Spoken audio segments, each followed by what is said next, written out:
That's why when I went to Marawi, I was asked by the media, why are you here? I am here because my soldiers are here, and I came here to die also.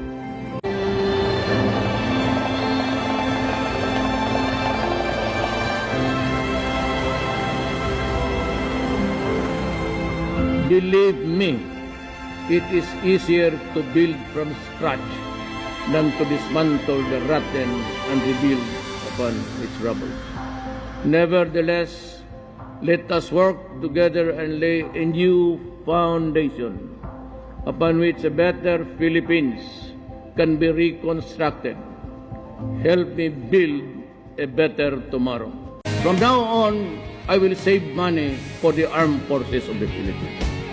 We have lost so much soldiers. And there are thousands already incapacitated to fight.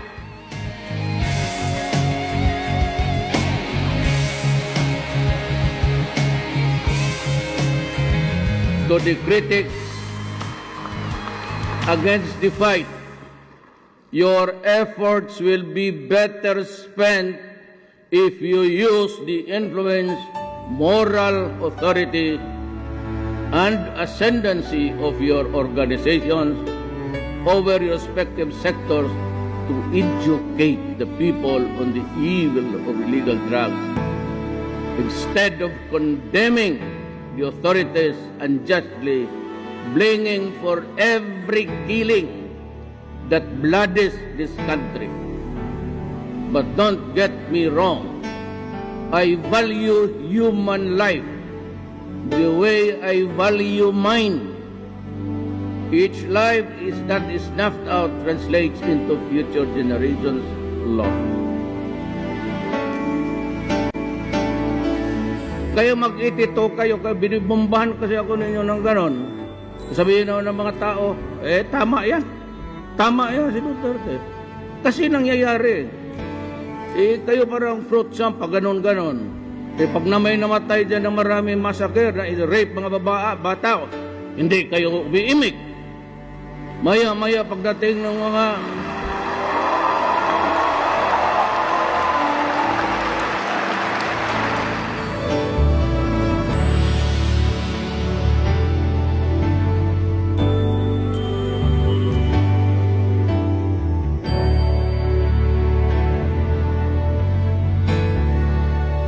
and I really do not know whether, I will not attribute anything, ma'am, sa Supreme Court. Maybe I am at fault, so I am sorry if I misquote or I did not have the complete fact.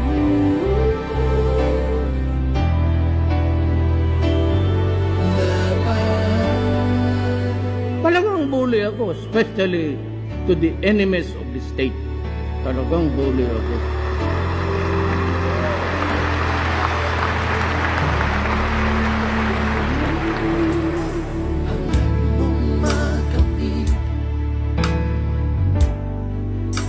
I declared martial law in Mindanao because I believe that that was the fastest way to quell the rebellion at the least cost of lives and properties. Dahil ikaw ang aming Pangulo, those who are on the ground and in the battlefields and those who are risking their lives for our country and our democracy, I have your backs. To those who oppose and think that all these are efforts that are out of order, I hold myself, me and me alone, should be responsible. At lalaban kasama mo. Magkaisa tayo, laban natin to. Mayaman matukha, sama-sama tayo.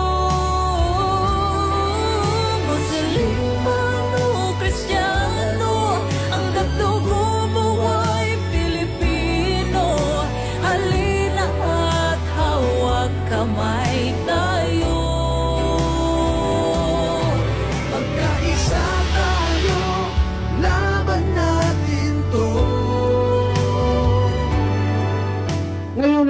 hindi ako may-ari ng pera ng Pilipinas at tao.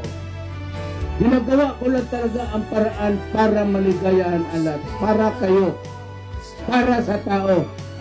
Kung nakinig kayo sa speech, hindi ako presidente para sa mga mayaman. Hawak kamay tayo.